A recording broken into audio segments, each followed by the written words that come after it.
planting 3 clematis along the wall. If you remember, I planted some roses here, and the idea is that the clematis will grow amongst the roses and will have this wonderful smothering of flower. And I've chosen the clematis carefully to match in with the roses and also to give some succession. So the first one down there is Clematis paniculata. This is a lovely evergreen clematis from New Zealand, smothered with white flowers in May. Down that end, I've got a Viticella clematis, Alba luxurians, which has got white flowers with a little green twist to them. And here, I'm planting a clematis called John Huxtable. All clematis, and there are hundreds to choose from, are divided into 3 groups. Group 1 are the small, early flowering types like Alpina and Armandii. Group 2 are the large flowering, mid-season varieties like Nelly Moser and the President. And Group 3 are the mid to late season, which include the mass flowers of Viticellas. However, whatever one you choose, they all need planting in the same way. And whereas with the roses, I more or less just made a hole and popped them in the ground, clematis must be planted deep, at least twice the depth of the pot the clematis comes in. So the hole wants to be, 2 feet deep.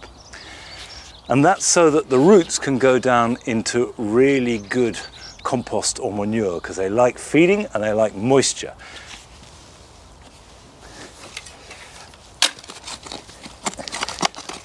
I always feel that when you're planting anything really, but particularly a long-lasting plant like clematis, the really important point is choosing which one you're going to grow. And as ever, the best thing to do is to go along to a garden and see them growing, see how they look in situ. And we went along last summer to Bolham in Northumberland, where Heather Russell has a fabulous collection of Viticella clematis.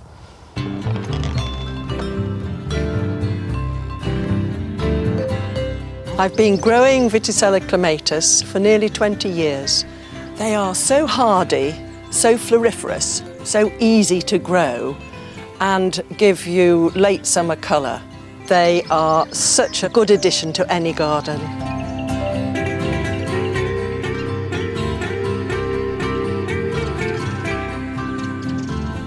This is Abundance, and you can see where they get the name. I bought this because I had just found out about Viticellas. The Viticella clematis are much hardier than the large early flowered varieties, and I'd lost a lot of those in the early days, and I'd given up on clematis. I thought those were clematis, and it's only reading an article about these wonderful things that I thought, well, those sound much better, so I tried them, and then I bought every one I could see because they did turn out to be so good.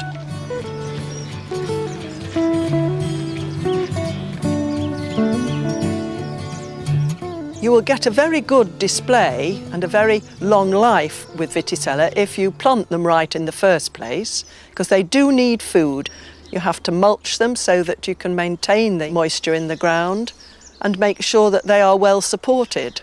But after that, it's just sitting back and enjoying them. Every winter, I cut all the Viticellas down to the ground. Couldn't be easier. And then in the spring, they start to throw new shoots up from the ground. And all of this, from here upwards, is this year's growth, which is amazing, actually, when you come to think about it.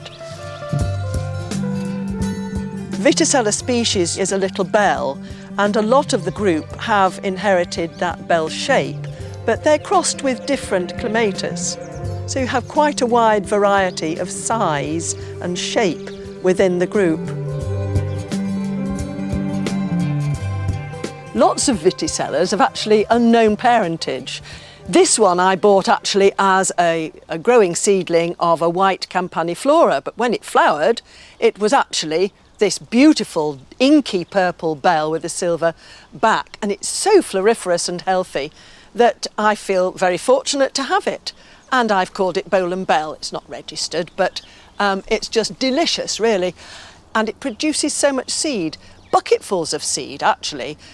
Most clematis produce a little bit of seed, but this is prolific.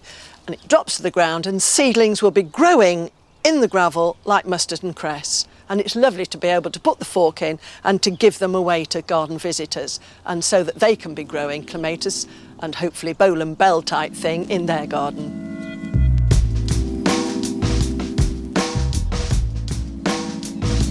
Some of my favourites. Amelia Plater is lovely. She has soft blue crepey flowers, lots of them, and over a very long period. And Kermesina is long flowering. She's got a red flower with a white centre, which really lights it up.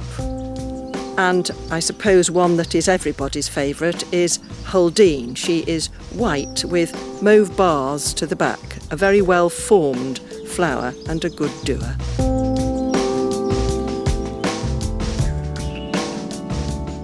I just can't imagine the garden now without Clematis Viticella. They are so colourful and they're such a fabulous backdrop that the garden would be less without them.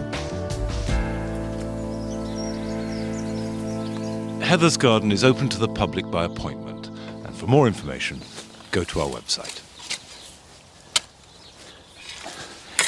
Now, I will be putting plenty of this compost underneath. This is actually not finished compost. This is from the second to last heap, because I want it to be bulky. And if you haven't got compost, you could use paper, you could use straw, anything that will hold moisture, because clematis are thirsty and greedy, but certainly compost or manure is ideal.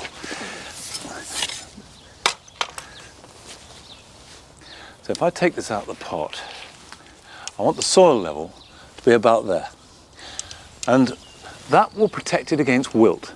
Now, in fact, this is a group 3 clematis and they tend not to suffer from wilt, but group 2 do. So if you've got a group 2 clematis, and those are all the name varieties, the hybrids that we're also familiar with, plant them deep, and if they get wilt, they'll grow back from the base. Put soil around the roots.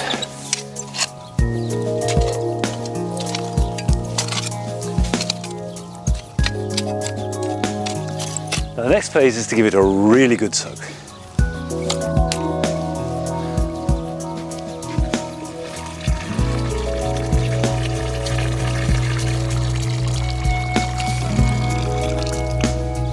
Now, except for group 1 clematis, and group 1 are all the clematis that flower in spring, you should prune them back after you've planted, and that will encourage good new growth from the base. So we've got a nice strong plant which will help fill that wall. It's set now. Now the final thing is to really mulch it, and don't stint on this. Give clematis a thick mulch, because the one thing that guarantees good clematis is food.